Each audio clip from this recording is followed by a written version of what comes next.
Torniamo ancora sull'argomento del carretto, perché il carretto è un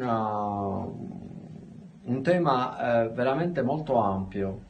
Ci sono molti temi che confluiscono sul carretto, per esempio la decorazione, oppure le simbologie, vari simboli, o le superstizioni, eccetera, eccetera.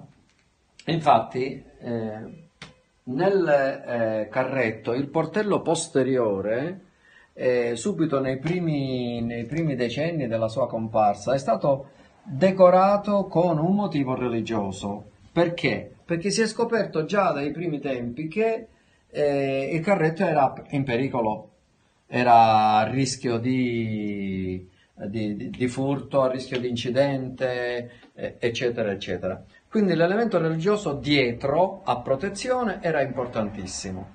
Ma troviamo una sorpresa veramente interessante nel carretto di stile trapanese. Ed eccolo qua. Il nostro operatore si avvicina e scopre un cane con un osso davanti a sé e la scritta crepa l'infamia.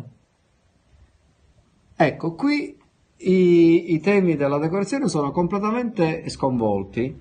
Il pittore e quindi il committente, cioè il carrettiere o il contadino, non ha voluto decorare con immagini di paladini di Francia o religiose, no, lui ha voluto difendersi dall'infamia. In altri casi, sempre nel modello del carretto trapanese, c'è scritto, come abbiamo là, crepa l'invidia.